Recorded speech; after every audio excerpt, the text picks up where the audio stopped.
Oh,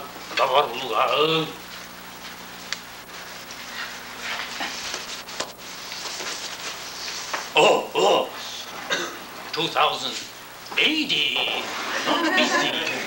Oh, people of Earth, my name is Lugal. In your language, the big one. I'm cultural ambassador from planet Banana Wacka Wacky. I'm here to examine ancient Sumerian literature.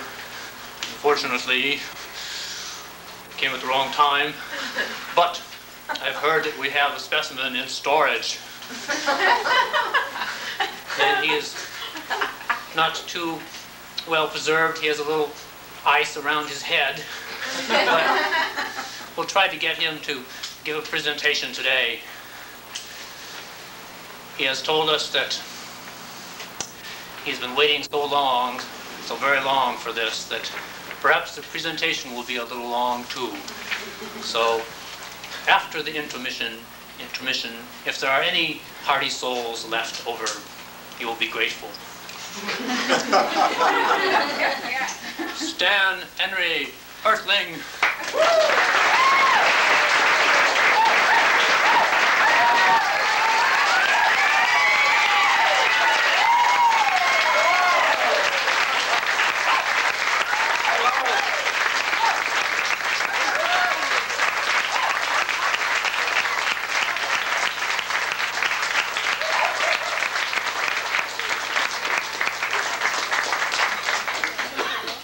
Thank you for coming.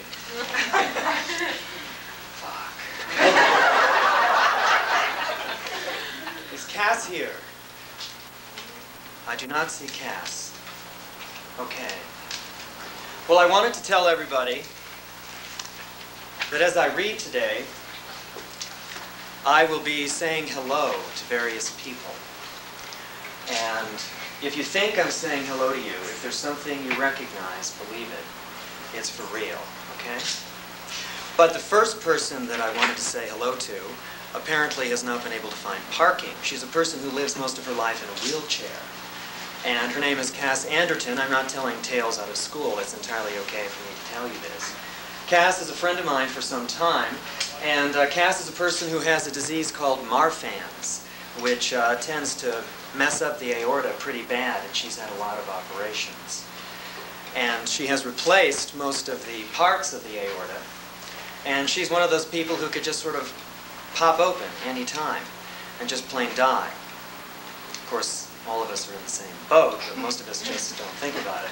Well, Cass thinks about it. And in her process of having various operations for this Marfan's and for her aortas, she was given many blood transfusions in Houston by famous heart doctors. And one of those transfusions, at least one of them, gave her HIV. So Cass, who was never any stranger to the gay community, has become, dare I say, a blood brother. And Cass does a lot of speaking. And one of the people that she did speaking with was a guy named Doug. And Doug is a gay boy. And very likely, little Dougie got HIV by being fucked in the ass. And Cass, who did not get HIV by being fucked in the ass, would talk with Doug at various kinds of occasions. And you know that a lot of people don't like gay boys who get fucked in the ass and who get HIV thereby, or anything else. And one of the things that Cass would consistently say when she would get up in front of people is, you know, I got this from a blood transfusion, but I am not innocent.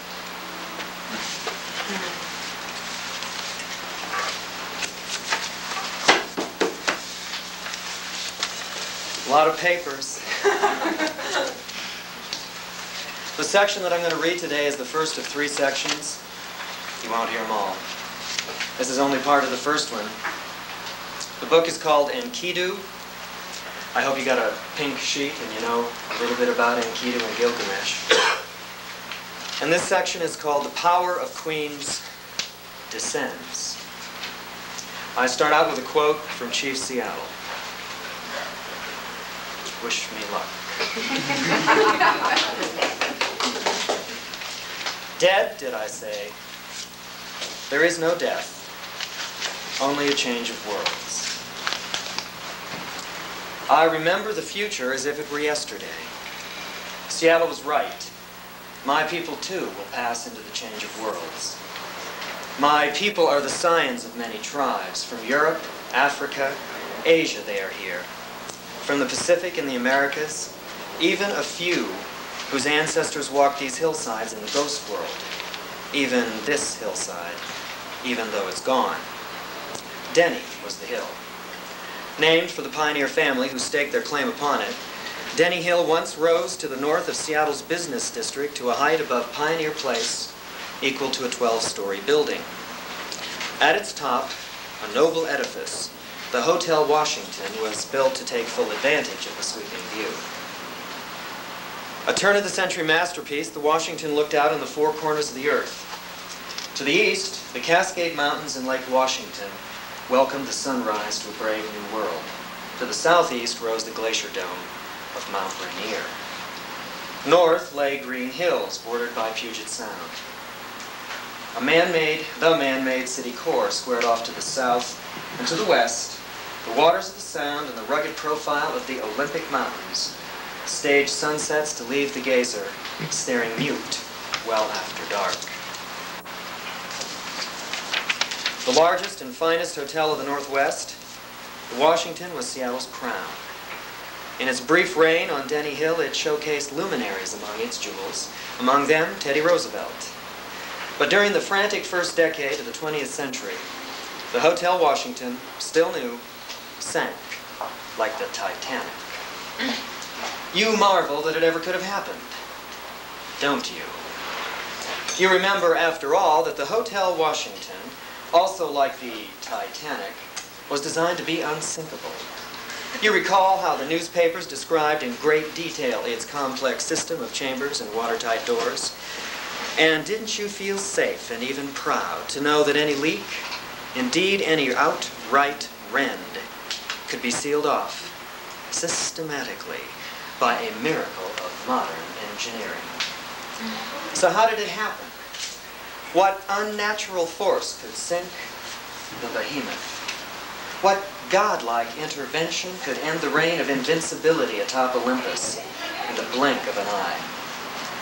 You think it was another, a greater miracle of modern engineering, don't you? You think it was a miracle of modern engineering so powerful, a miracle of such ascendancy, a miracle so potent as to torpedo the very bedrock of unsinkability. A miracle of such drive, such energy, such might, as to dig a canal across Panama or to wipe out Olympus itself. But you're wrong. I'm sorry, you're just plain wrong. You're wrong because you believe in history. You believe what they tell you. And you believe it because you want to feel safe. You want to identify with society. You, like sniveling adolescents the world over through all of time, want a gang to run with. I, however, am above it all. Offset from society at the outset, I am undiluted. I see through history to the clear core of things. You, lucky soul, are the beneficiary of my view into the core. So listen up and look, ducky.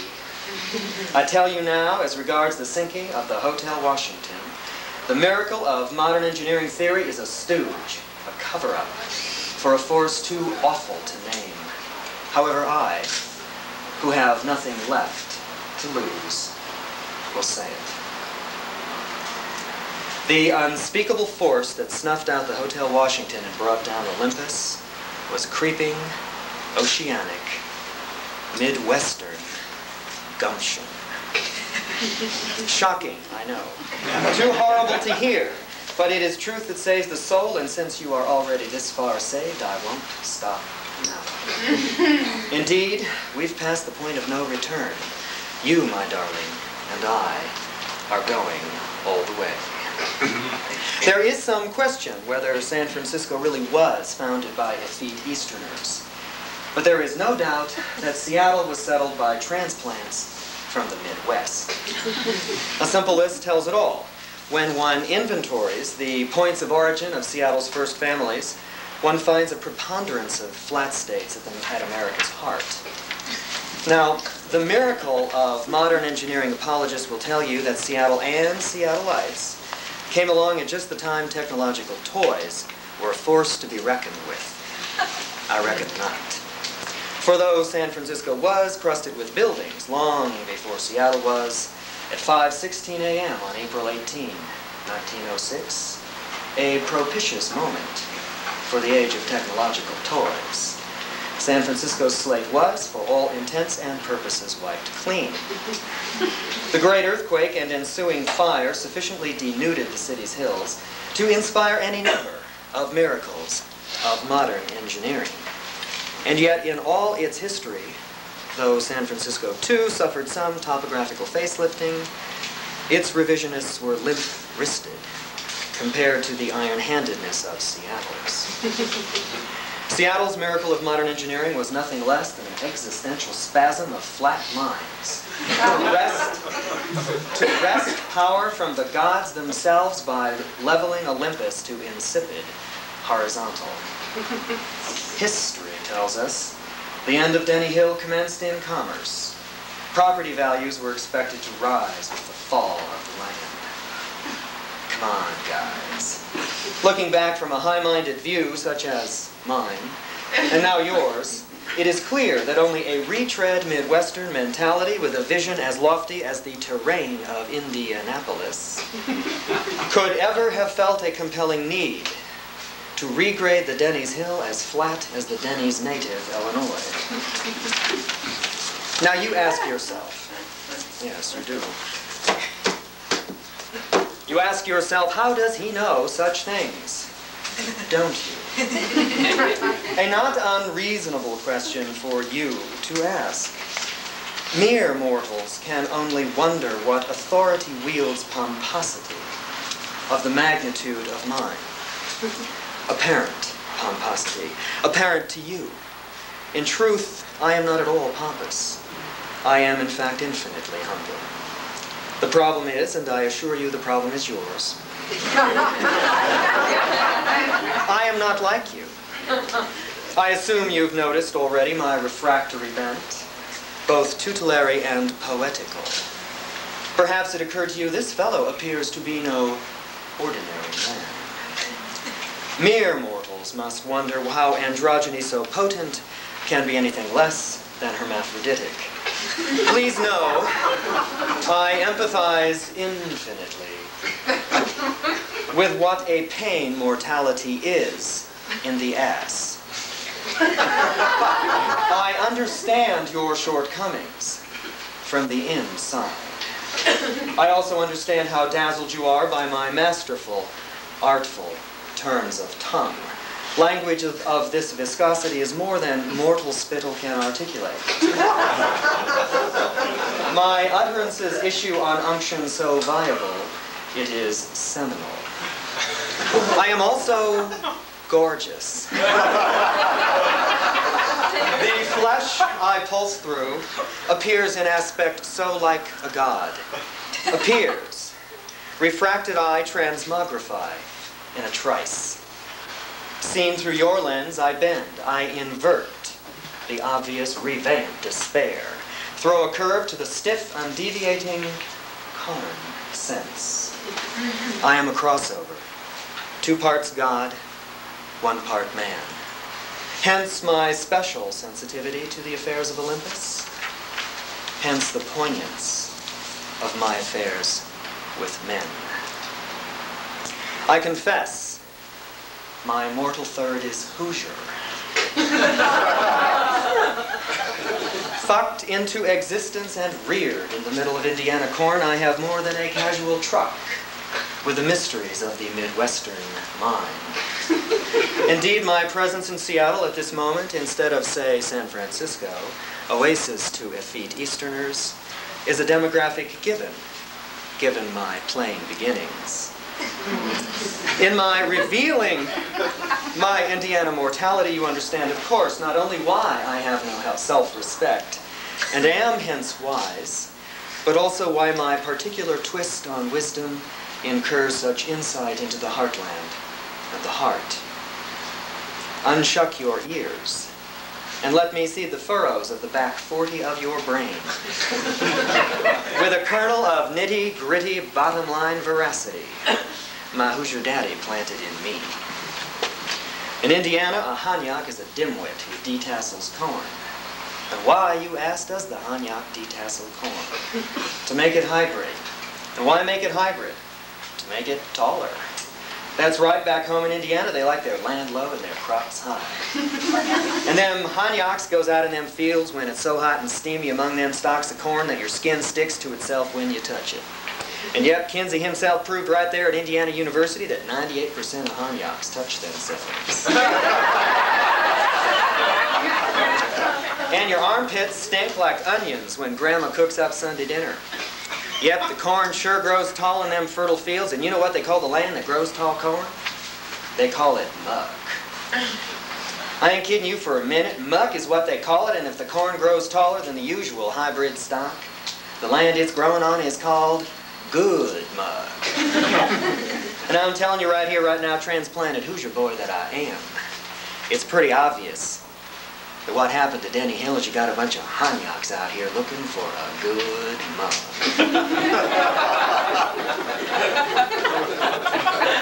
In short, slurried and sluiced into Elliott Bay, Denny Hill went down, but not without resistance and regret. Certain property owners refused to regrade. While the hill disappeared around them, their tiny kingdoms loomed, bereft in the embarrassment of pre-industrial dreams, atop sore thumbs of surreal estate, steep banks eroding on every side. Of course, ultimately, the lowest common ground prevailed.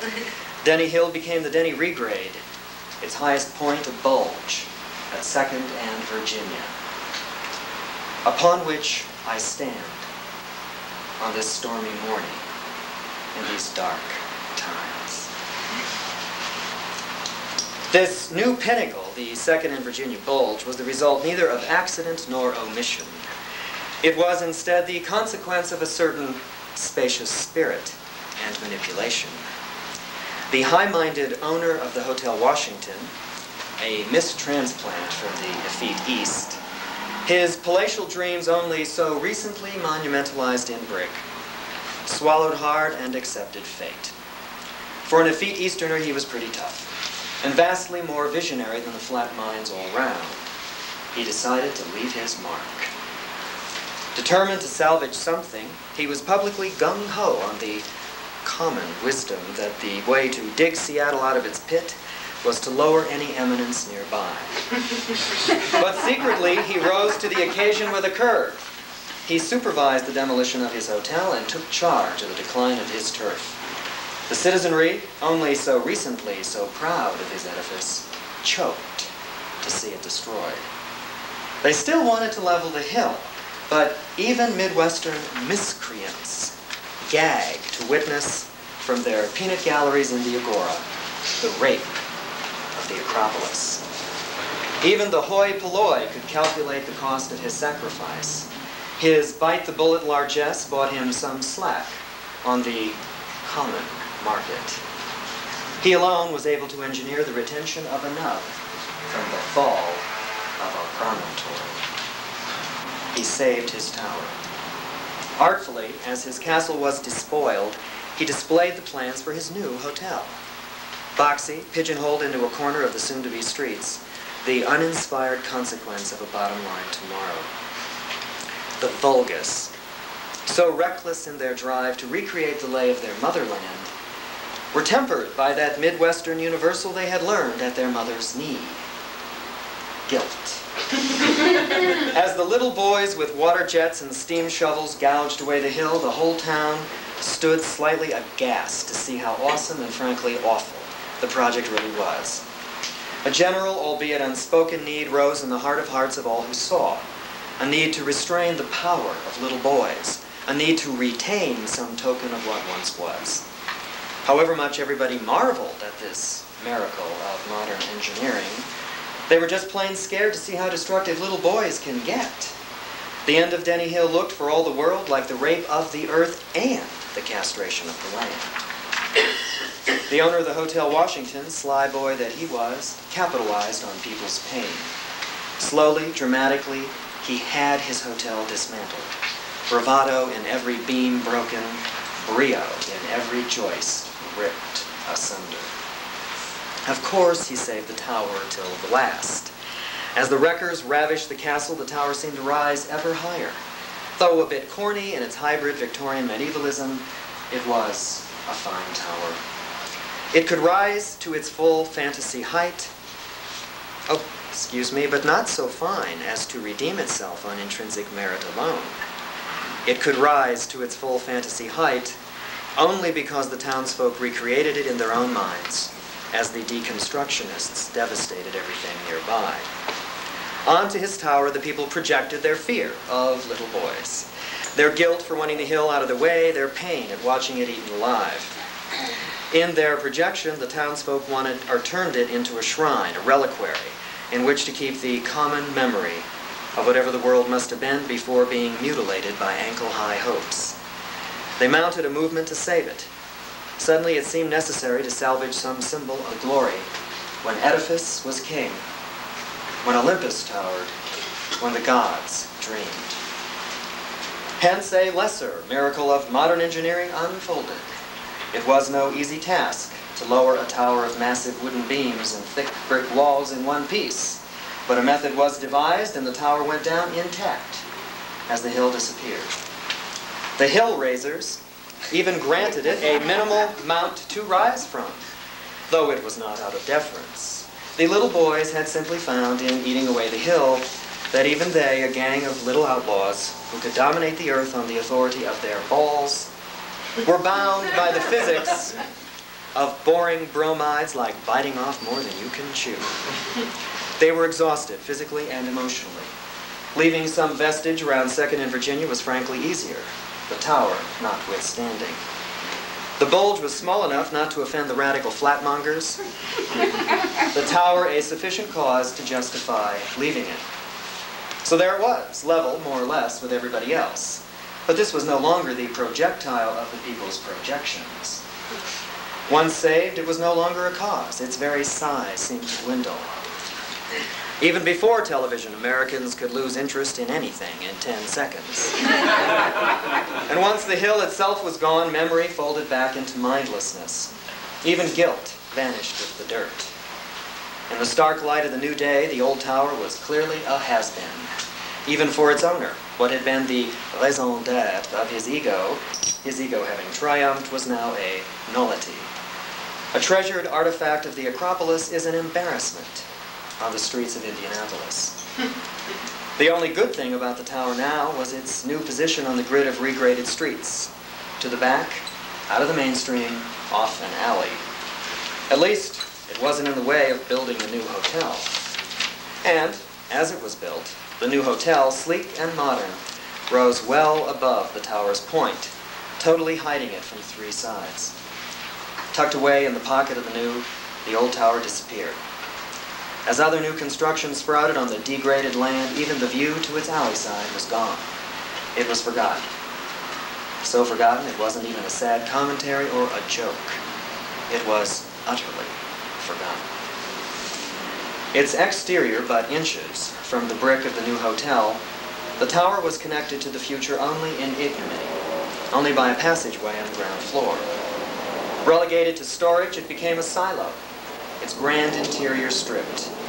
Reduced to red brick walls and massive wooden beams, its only splendor was its strength. And for all their technological cunning, the would-be builders of Indianapolis found their flattening didn't pan out. The energy of downtown did not dash north to claim the new, more accessible landscape. If anything, the area seemed enervated, as though its spirit was flumed away with its ground. Blunt, new buildings lined the streets, the largest of them nondescript cubes, straight-faced apartment blocks commanding ordinary rents. Meager businesses stretched to fill the spaces between these residences, rising 1, maybe 2 stories.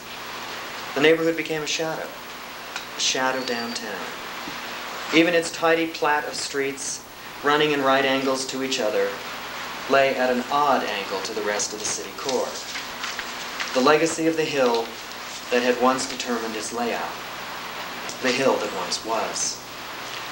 The wide thoroughfare's low skyline and uniformity of construction created an eerie sterility, too spacious, unsettling, somehow wrong. Walking the brave new avenues, you could sense the shadow. One felt a need to keep glancing over one's shoulder. The new world of the engineers was jarring, unearthly. Denny Hill healed like a scar. Seattle's naptown yawned through the 20th century. Unions, seafarers, trades, and the like, erected cold totalitarian headquarters, the marshalling points of single sailors and lonely guys. Flop houses accommodated solitary Joes. Dark bars kept them off the streets. The accessible landscape made it a good place to stumble home to bed. The neighborhood decayed. The regrade was low class. It had its good points. Elderly people could manage the rents, and it was an easy walk and an easier bus ride into downtown proper. Failed businesses left large commercial spaces attractive to artists as studios, and cheap enough for artists to afford. A seedy backwater, the regrade became a haven for dreamers and slinkers out of the mainstream. And in that wise, it developed real local color and even a certain integrity. It harbored a measure of odd characters and was simple enough for outright crazies to negotiate. But it was not the commercial paradise envisioned by its engineers. Not until the 1980s was the decade, not until the 1980s, the decade I call the AIDSies, did the neighborhood finally begin to get bucks. A lifetime after its engineered resurrection, the regrade slowly started to come to commercial life. Finally, the crush of high-rise development spilled north of the financial district. The nearby Pike Place market itself, revived in the 70s, hummed with ogling tourists and shrewd entrepreneurs, sending ripples of gentrification across the regrade. Upgrade flourished. Chic shops and pricey condos pushed aside bars and cheap hotels. New towers, skyscrapers burgeoned, seeming when viewed from some distance to define the rise of a new Denny Hill. Artists were priced out. The artsiness of the neighborhood relegated to hip little espresso bars, tucked away in affordable corners. Old folks and lonely guys could get by only in subsidized housing or on the streets. But the poor, however much cheap refuge might decline, are here to stay. During its down-and-out years between the fall of the hill and the rise of its condos, the neighborhood was a favored site for building blocks of subsidized apartments, both federal and municipal. Indeed, it was these governmental monoliths, stripped of any pretense of design, that first cleaned up the area's worst eyesores, signaling to public or to private enterprise that the regrade could upscale. And the streets are always there. During the years of the Reagan recovery, economic discards were thrown to the pavement. In droves, they flocked to the regrade, a haven to the homeless, even as the neighborhood appeared to the high-rise eye to be in the throes of economic boom. Residents of subsidized units and the denizens of the streets have little in common, except that they are poor. And that they are poor means they are medically under or uninsured. The so-called safety net of federal and state so-called insurance doesn't buy care from the moneyed medicos on First Hill. So where in the regrade do the poor go for what ails them? They come here. To the Denny Hill Clinic. To me, I work the desk.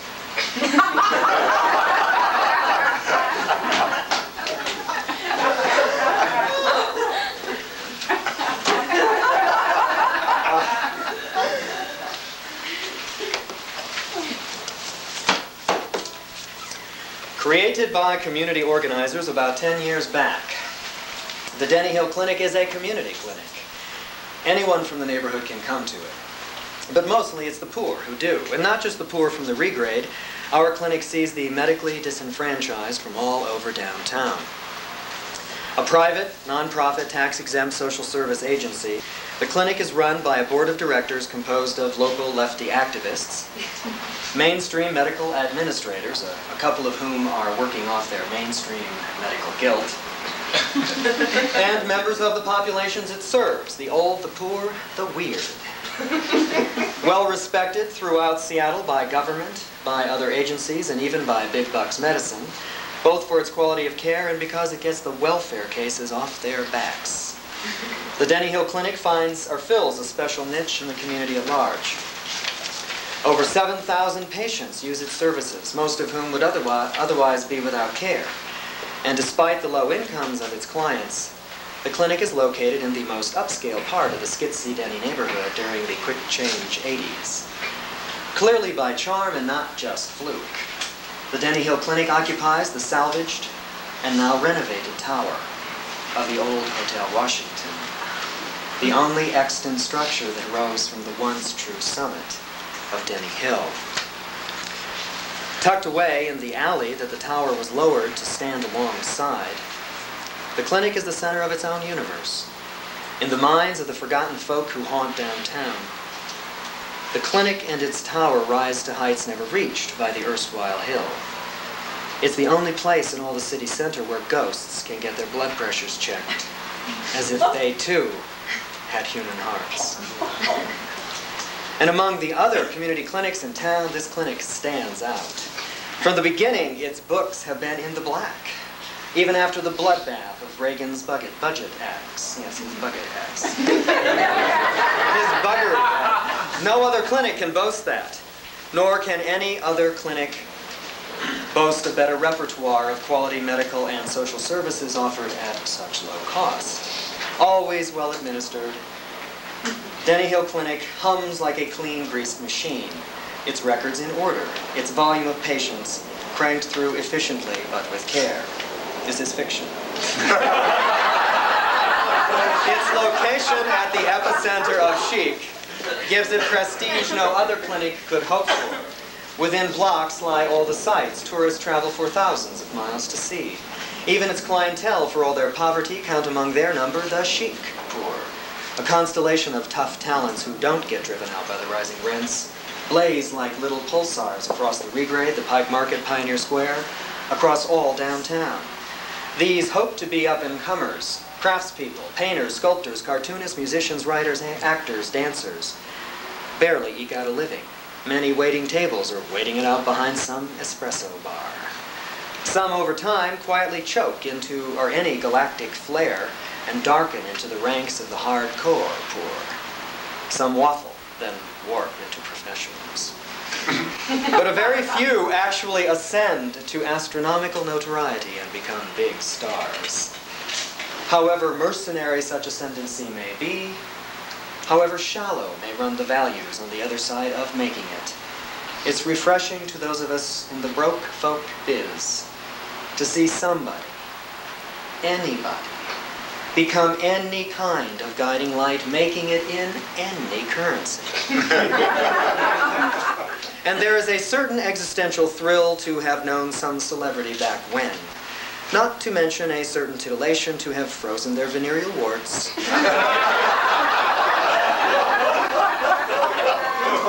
or to have cleaned the wax from their ears. In terms of repute, the Denny Hill Clinic has been dealt a good hand in locale and clientele. But its tower is its ace. With the transformation of the Regrade in the 80s, the forgotten tower was remembered with a vengeance.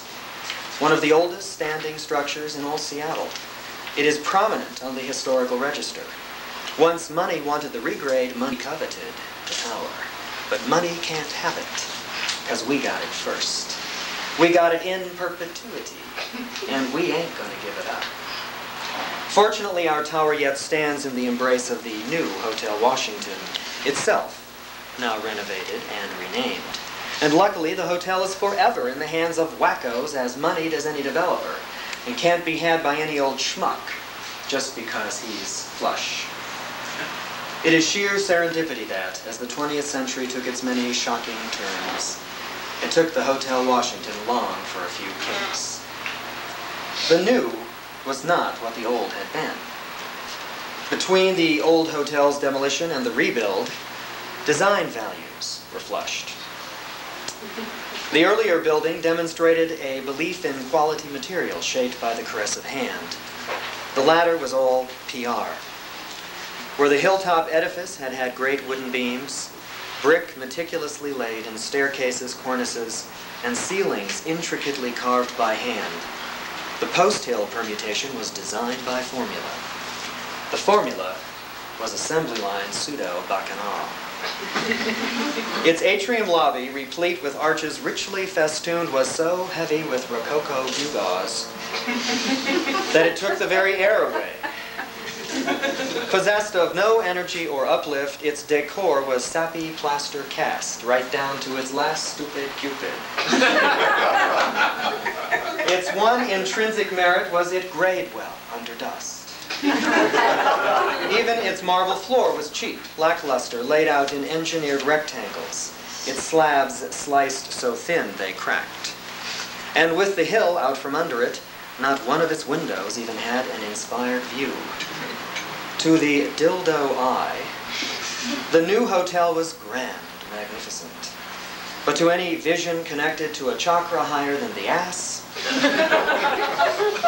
it was painful to behold, except as camp, as a tweak to the surface overdoneness of an age half-baked. It worked. Splendidly did it work. It was a veritable testification, undisciplined in design, tacky in execution, and heroic in its piss elegance. It was just the sort of place some kitsch sentimentalist could take seriously, but only a drag queen could truly love. From the start, it flopped. Those who adored it couldn't afford to stay there, having squandered their resources on myriad plaster reproductions of the Virgin. Those who could afford it thought it was grotesque. The owner ditched it fast. He folded his Seattle enterprises and fled to San Francisco. Efforts to make it go foundered. Schemes unfolded in intrigue as intricate and fraudulent as its interior detail, and led more than once to jail terms for its mismanagers. The joint changed holders like a whore. Indeed, the only time it pulled in bucks was right after Pearl Harbor, when a battle axe named Dicey opened it to service our boys in the service. Our boys loved it. Their bushy little tails couldn't stay away. Finally, the hotel found a calling it was made for. Even its dusty cupids looked at home against red velvet plush. But the town bit its tongue. Tolerance was mixed. There was a war going on, and one accepted things one otherwise would not. And since its earliest days, Seattle had a tradition of whoring under its belt, and hence had some sophistication, some well-bred social grace. The city's seaside site also cinched a certain savvy on the breeding and care of the gooey duck. However, the workaday locals and their blunt bungalows in Ballard had appetites that tended more toward the bland palate of Norway than toward the salsas and sauces of spicy, dicey. So once the war was won, the tide turned. In the aftermath of Hiroshima and Nagasaki, if I could talk, America knee-jerked to embrace some observable sign of self-styled virtue. Dicey's incursion on acres of clams suddenly outraged not just Ballard, but Wallingford and Tuna was turned out. The hotel went dark. For a couple of years it lay derelict, but then a wave of saviors descended in the form of nuns. The Sisters of Inanna Sophia, a small and dwindling aged order financially teetering, discovered the fallen hotel and just loved it. To them it was God's gift, right down to its last gaudy purple. Even the lingering scent of horrors made it all the more redeemable. The sisters turned it into a convent for themselves, as well as a retirement home for frail Catholics with moolah, and a taste for crucifixes everywhere, along with wall shrines to the Virgin and ample plaster statuettes of saints. The sisters of Inanna Sophia possessed the hotel with all the brio of the daughters of Dicey, but without the buts. The sisters were societally more mainstream than were Dicey's girls, but they were financially vastly more marginal. Dicey's girls, oh, same line. Just to get by, the sisters worked their butts off. Themselves elderly, they did the laundry, the cooking, the cleaning, and even electrical and plumbing repairs.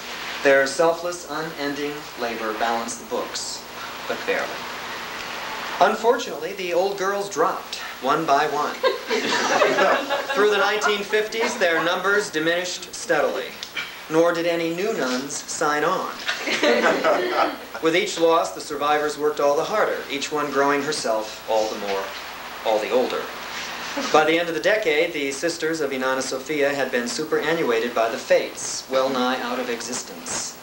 The final blow came when their visionary 91-year-old top dog, Sister Irkalla, died. It was her business acumen that had kept the convent retirement home floating with pennies to spare. When Irkalla croaked, the sisters went tits up.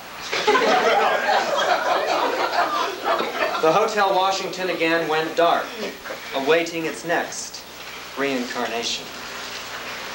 Enter Loyal Whacker. In 1963, in the bluster of a rain-swept March night, a staccato of heels clicked across the broken marble floor. The lobby was nearly dark. Only a few cherubs held glowing bulbs that threw the arches of the hotel atrium into stark relief. Warm patterns yellowed the marble tiles. The peripheral light made the figures, three, loom. The tall, aristocratic Loyal Whacker, his hair a leonine mane, stood at the center. On his right hand, his accountant, on his left, his lawyer. In between flights, he had caught wind of the demise of the sisters of Inanna Sophia, and on a whim, or was it destiny, he decided to take a post-mortem peek. The Hotel Washington was grim. Grime, unmolested since the end of the elbow grease of nuns, dulled the lobby. A few ground floor windows were boarded up, the victims of tossed bricks by gratuitous passers-by. But Loyal was electric. His every synapse fired. Did sparks fly from his fingertips, or did it only seem so? Did his eyes blaze? Yes, surely that. Looking upward, his eyes aflame with vision, he could see tomorrow, and tomorrow, and tomorrow. Potential swelled like music, his heart soared. On the cusp of moment, life itself inverted, and with it the fate of the old hotel. Loyal Whacker had come home. His arms rising like the crucified Lord, he spoke. I claim this turf in the name of her most glittering majesty, Fae, Queen of all sprites, Lady of every fairy. I hereby proclaim from this flick of my wrist forth that this hill shall not have vanished in vain, that this mastectomy on the thorax of Our Lady Seattle shall heal, and that this hostelry shall no more house sisters, whose beads are rosaries, but shall henceforth and forevermore shelter sisters whose beads are red. The only heir to a huge timber fortune, Loyal Whacker IV, was a man graced with indulged eccentricities. He came from a long line of odd sorts. His great-grandfather, Loyal Whacker I, arrived in the Northwest via the cross-country wagon gig to Oregon. But it was not for land or wealth or a future that he came. It was for art. Obsessed with the fools of Shakespeare, Loyal I lived for jest and gesture. He saw humankind as tragically funny, redeemable not through religious salvation, but through a self-aware guffaw. So when his fellow Michiganders went west, he went with them without a second thought.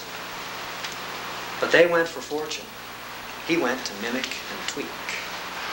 He was not well liked on the trek. His humor, for that matter, any humor, clashed with his cross-countrymen. By the time the trekkers hit the Willamette Valley, Loyal I had only enemies and not one friend. One fellow in particular, a guy named Tom, had come to hate him with a singular passion. Committer of infinite self-serious sins, Tom didn't laugh at all, especially not at himself. To his sensibilities, the tweaks of one loyal whacker were grounds for homicide. And some perverse quirk in Loyal's character locked him into a dance of mutual odium with Tom that was decidedly not funny to anybody from any perspective. Those who witnessed the ever-tightening stranglehold between the two genuinely feared that Tom's dream of making a killing in timber might transpose into a nightmare of perpetrating the killing of Loyal. Loyal was not amused by his own behavior. If anything, he was disgusted with himself. Getting himself murdered was not the issue. Death was a trifle. Looking down the barrel of Tom's spite, Loyal's only thought was, accept my life. Accept my life. Accept my life. His pickle was his artlessness. Who was this Tom? This Tom who could so utterly divest him of himself. This Tom who could render him so serious a fool, so helpless to throw a curve and turn it.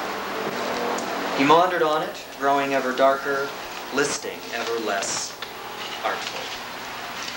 One bitter morning, chewing on his gall, Loyal leaned against a rough-hewn fence near a copse of unhacked trees, virgin cathedral firs. He plotted foils to raise Tom's peak. Peripheral, at the corner of his narrowed eye, he noticed a figure.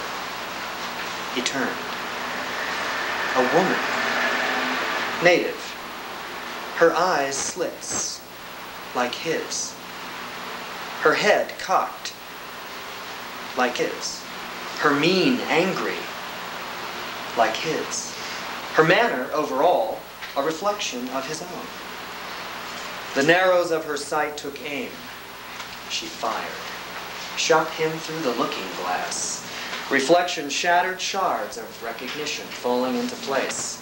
The hateful Loyal, the hateful Tom, the two in duel, both mirage in each other's projection, one in artlessness. Who was this woman? This woman who could so utterly divest him of himself? Loyal laughed, threw his head back and torqued guffaws, fell to the ground and rolled in belly-hugging hilarity. She was a fool, an Indian clown. Her foolery played with his and trumped, but only because he knew the game. Since he had been in Oregon, he had learned the local shtick of native clowns and had admired them for their craft. They follow you around and show you in their foolery what a fool you are, like him. He felt a kinship to them, as much as to the fools of Shakespeare, but he never thought he'd play the butt to one. She laughed, threw her head back and torqued guffaws, fell to the ground and rolled in belly-hugging hilarity, though this was not her way. Together they hooted and rolled in the weeds, rolled into each other, and just that easily roiled into marriage in the pigeon of each other's tongue. His foolery, up till then a sovereign state of being in accusation of another. His foolery, the ripper-off of cover of the nakedness of another's foolishness. His foolery crawled into bed with the foolery of this clown, and together they took the cover off them both. The two fools went north, beyond the Columbia River, and for art alone, Loyal Whacker I went into timbering and made a killing. They had one son, Loyal Whacker II, a fool, who had one son, Loyal Whacker III, yet a fool again, whose greatest achievement in foolery was the begetting of Loyal Whacker IV. Loyal IV was the consummate fool, as well as the end of the line. He eschewed the nether mouths of women in preference of pricks. Disinclined to procreate, he never sired a child, but seems he conceived and created by the score. Effusive, without impediment, Loyal had an unimpeachable penchant for queens, empresses, dowagers, matriarchs, and the occasional princess. As a little boy, when Loyal played dress-up, he schemed costumes for weeks, and then appeared in some public thoroughfare for all the world, the diminutive image of Catherine the Great, or Victoria Regina, flicking traffic to a standstill, even then, with his wrist. Little Loyal trilled his R's. His family found his behavior perfectly charming. Indeed, they were proud. His mother delighted in recounting his regal forays to her friends. Her only concern whispered fearfully that playing monarch might lead to something hideous, like playing Ivan the Terrible. Even his father, the stodgiest whacker of the gang of four, glowingly introduced his son to strangers without a flinch as our little queen. Little Loyal did not stay for long. By 14, he hit 6 feet. But queen he remained, growing with his masculine maturity and his height, all the more queenly in presence and stature. As a teenager, Loyal became a Methodist. For art mostly, but also for sex. At that time, mainstream Protestants were only beginning to extend their proclivities for cleanliness to areas such as circumcision. Loyal, precocious in every way, went to a wide-open private high school composed mostly of Jews. Loyal, unflappable glands-hander, found the circumstances of Jewish boys' private lives to be uniform in one cut of their cloth. His sartorial research was almost comprehensive among his pals. Boys of his friends' intellectual capacity, liberal bent, and overall sophistication produced as a group as little circumspection about unveiling baubles and pendants, at least an exploratory once, as they did minimal variation in a fundamental facet. His science was measure for measure. Loyal's buddies, not unaware of his bent, engaged in research of their own. Unlike any other boy they knew, Loyal offered the singular opportunity to diddle with a potentate. Methodist boys, Loyal reasoned and then proved, offered unpredictable findings, both in the detail of their treasure and in the theatrics of pirating it. Loyal loved Methodist church camp. Goy boys were succulent with ambivalence. On this hand, horny as hell, on that hand, nearly Catholic, in their devotion to Virgin. Finesse was of the essence. Science got no play here. The key to Methodist boys' hearts, or the key to Methodist boys, forgive me, was to warm the heart strangely and never to call anything what it is. Loyal found it helpful to call it communion.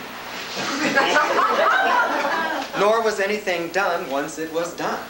Loyal marveled in reverent awe as these Methodist boys, in the post-communion refractory period, through fits of remorse and scenes of long-suffering piety to rival the most unabashed of drama queens. Loyal was not inducted into the armed forces during World War II. He was a smidgen too young. However, after the war, as soon as his money and political connections could get him in, he went to Germany on his own. Utterly horrified by Hitlerism and the Holocaust, Loyal decided to give the folk a piece of his mind, personally, and one by one. In his heart, he carried a singular grief for all the Jewish boys now murdered, for whom he felt a special affection, which, had he had the chance, he might have shared, personally and one by one. Ditto for the gypsy boys. Ditto for any boy, any Nazi, might think queer. He grew his hair down his back and calling himself Chaim Vesla. He wandered on foot about the countryside in a seamless flowing robe of white. His modus operandi was to arrive after dark at some unsuspecting door and to beg for food, a blessing, or in cases that incited it, a good hard one. He explained to open-mouthed burghers, his German as fluid as his hands, that he was personal emissary from the Queen of Heaven. He showed them, by way of credentials, the words, Enola Gay, tattooed in Japanese kana on his wrist. He said it was a birthmark. After his deportation, he ascended to San Francisco, compelled by a darkness he didn't fully understand. He couldn't shake the feeling that Hitler had won the war. Gross evidence, obvious things like whose tanks were rolling over whose turf, who was alive, who dead, signified nothing to Loyal. Good guys and bad guys were all girlfriends to him. What mattered was how the living remembered girlfriends, living and dead. In Germany, he had learned a puzzling thing. Once the secret of the concentration camps was lanced, once the pus rolled, the public recoiled from the ugliness of the sight, the stench. The stunned silence this knowledge engendered seemed to indicate that people had learned something they would always remember. And yet each time the list of subhumans Hitler had incarcerated and incinerated was recited, it stopped Loyal cold. Usually the list omitted fairies, and when it didn't, it clearly elicited ambivalence in people. Clearly many people did not feel the same horror at the extermination of queers that they felt about Jews, gypsies, or anybody else. Clearly many people, insofar as the camps and ovens were used to render faggots into ash, hedged. Virtually no one would say it, but you could feel it inside them. You could feel them, feel it. Annihilation of whole categories of people, unthinkable, now after Hitler had actually attempted it. Suddenly, when the category was queer, became thinkable again. You could feel people feel that when the category was queer, maybe Hitler was right. And this atom bomb business, in Loyal's mind, only Hitler could have dropped that bomb on the girlfriends of Hiroshima and Nagasaki. Loyal had not forgotten what the girlfriends of Japan had done to the girlfriends of China, Southeast Asia, Indonesia, the Philippines, and on and on. Vividly, he remembered. But what that bomb had done, what it could do, that he remembered too.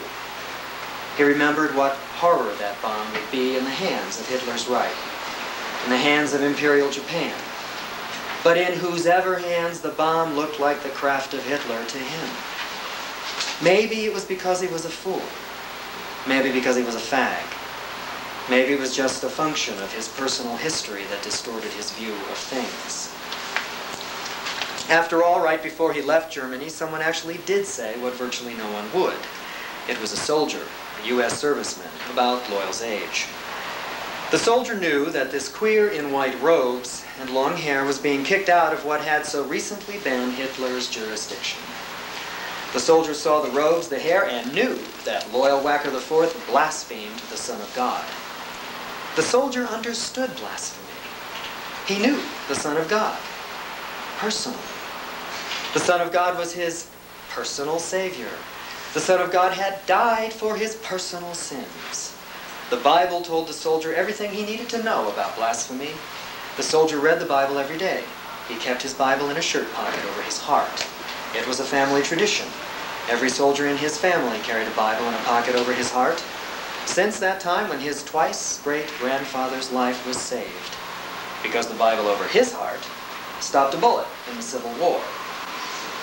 The U.S. serviceman in Germany got to be born because the Bible had saved the life of his great-great-granddaddy while he was fighting to keep his slaves.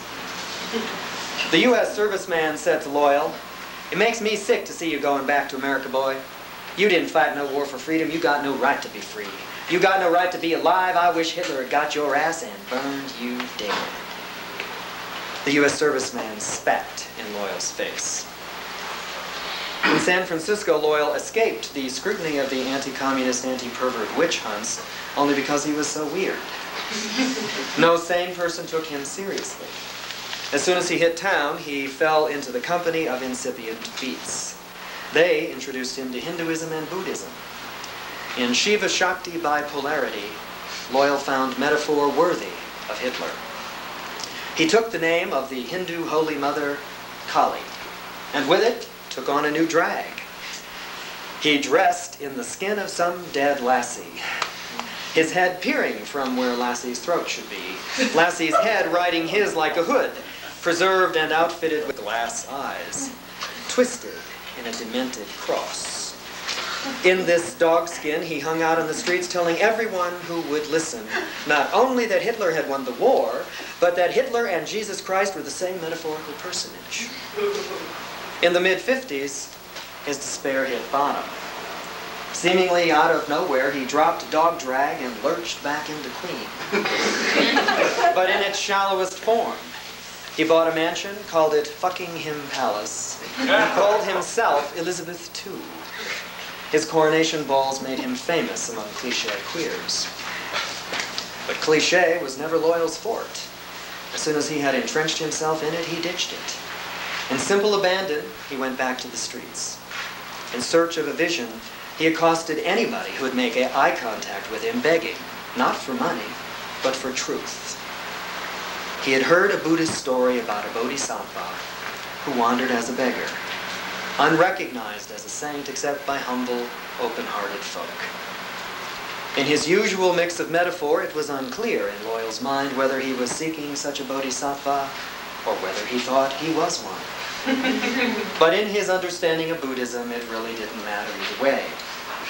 He dined in fancy restaurants or from garbage cans and slept in tenderloin doorways. And along with his buddy Buddha, there was always his pal Jesus. In his understanding of the Son of God, Word made flesh, it was also not clear whether he was seeking Jesus or whether he thought he was Jesus. But either way, he found Mary Magdalene. At least that was the street name this Filipino hooker used. Possessed of a certain wild presence, she appeared to him just after twilight, as he was about to emerge from a dark alley into a street red with neon. Blushed by the light, her breasts nestled in the plunge of her neckline. She looked like an epiphany of Venus. He gasped at her beauty. As she turned toward the sound of his gasp, the breeze feathered her hair. His eyes widened, his ears opened. He heard the pluck of a harp as the air fingered the strands. Falling to his knees, he blurted, "Oh, Venus, I want God, I want all of God, and I want all of God now." A skilled practitioner in pleasuring the fantasies of men, she flared her nostrils, and without dropping a beat, she said, no, she intoned, though in the clipped accent of her village on Mindanao, "Rise, Don Quixote." He did. Without another word from either one of them, she ushered him back into the darkness of the alley and pulled a syringe from her purse. Surely she was Venus, generous like Jesus, a true bodhisattva. She injected him with all of God she knew. And then she evaporated. She asked no money, she struck no deal. She herself didn't even shoot up. In the throes of the rush, Loyal had his vision. Rising from the primal ooze of the protoplasm of his every cell. The Holy Mother of every faith that he knew to have a Holy Mother, swayed up as much a belly-dancing houri as a cobra under charm. This choir of Holy Mothers melded into one great woman. The woman throbbed and quivered like a heart run amok in staccato passion. She spasmed, jerked in aborted attempts to pulse, and then found a rhythm and a dance. Dissolving into dance, she articulated a multitude, a throng of people, a race. Filipinos. It was clear to Loyal that Filipinos constituted as a group the second coming of Christ. It was clear that he too was Filipino, at least in spirit. He was a born-again Filipino. He christened himself Divina Concepcion. He was an evangelistic Filipino. He wanted everybody to be Filipino, too. He had little brochures printed up to hand out in the streets, exhorting people to become Filipino and hence find fundamental joy and everlasting truth. He commissioned huge, glitzy portraits of all his friends, executed in brilliant colors against black velvet, set off with glitter and sequins. He flew whole parties of high camp queens to Manila for the setting sittings. He set up tutorials in Tagalog for a public hungry to speak in tongues. And he was on his way to Copenhagen for plastic surgery to make him look more Filipino. When on a pass through his hometown, Seattle, he happened to learn that the sisters of Inanna Sophia were dinosaurs, and the Hotel Washington was up for sale, if not for grabs. Vision is not fickle, it is plastic. In metaphor, anything is everything and nothing. Image permutes into image, truth is truth, whatever its momentary form. Standing in the lobby of the Hotel Washington, Loyal realized that though Filipino is the embodiment of truth, for him, Filipino would always be Oz. Kansas is true too. Standing at the threshold of Kansas, Loyal Wacker IV tapped his ruby slippers together and discovered there really is no place like home. The born-again Filipino was born again. His new incarnation was homecoming queen. He paid for the hotel with a single check. Taking a tip from Inanna's defunct sisters and from Dicey's fucked ones, Loyal decided to establish the hotel as a haven for his sisters, specifically retired queers. Even while renovating the structure, purging it of crucifixes, virginettes, and other none-suches, Loyal was out beating the bushes for elderly indigent fags and dykes. He turned up only 2 ancient fairies. But his search and minimal success caught the attention of local politicos and the local press. A reporter or two came sniffing around to check out a bizarre rumor or two. But though they found nothing they liked, they didn't discover anything that anybody could legally put a stop to. They didn't even believe what they saw. Loyal Wacker, Gay Blade, was an edge so cutting as to truncate would-be outcries against him by the sheer incredibility of his bravado. But his enemies were cast, and they laid in wait. Loyal was aware. His lawyers were always in the wings, but they were his agents in this world. He lived in another world where his real clout was theater. In keeping with his real world, he took a tip from his sisters in Hitler's Holocaust and decided entirely by fiat, without informing anybody, that this hotel was to queers what Israel was to Jews. To him, world faggotry was as palpable as world Jewry was political. He posted a small, tasteful, albeit cryptic sign next to the door of the hotel. It read, "This may or may not be Kansas. Resign yourself to it in toto." He did, however, go public on the official name of his queer state. He called it Never Never Land. And afterward, when anyone asked him his name, he said, deadpan, "Call me Peter." He didn't sully himself with rubbish like secession, national boundaries, or form of government. Other people's hallucinations of reality ultimately did not impinge on his. He was, after all, a monarch. Above all, loyal, reigned. He was also a butterfly. His real dominion was vapor. Light on golden wings, buoyed in rising rarefied air, he floated. The trifles of the dirt world were mere truffles to him, snouted out by trained pigs and served up at unconscionable expense to prigs with a taste to stomach such things. Loyal had had a belly full of this world. He kept to himself. His kingdom he kept to himself and his queens, trucking them about in Cinderella's pumpkin shell coach. Peter, Peter, Lotus Eater, kept his queens just this side of midnight. Nourished by the ambience of the reign of his childhood and his infantasy, Loyal found his Seattle homecoming to be entirely salutary. His dazzle bloomed like the rhododendron in spring. He was lush with blossoms. He smelled sweet. But his sovereignty was nearly solitary. With nary a dyke and only 2 dowager queens in hand, he didn't have the cards to play a royal flush. Never Neverland was vacant to the point of vacuous. So Loyal opened Re-Zion to cute numbers. Poopsies popped in at all hours from all over America. Neverland fetid into one giant spree. Beaten down beets and budding flower children found embrace in Loyal's open arms. Ever the precursor, Loyal did love-in at the level of live-in before it was hip or even conceived. But the party had a dark side. Post-50s fairies were twisted into knots by denial and self-hatred. So they drank. Grass was not yet greener, but booze flowed. So they drank.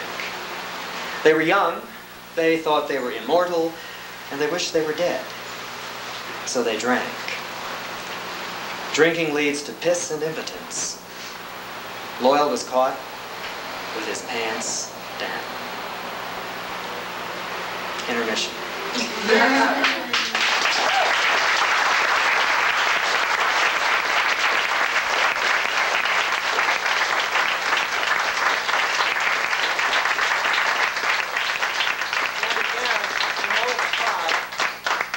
I know that many people are not going to be real comfortable, so if you don't feel very comfortable after you've had a cookie and something to drink and a breath of fresh air, it is okay to leave. Okay. Thank you.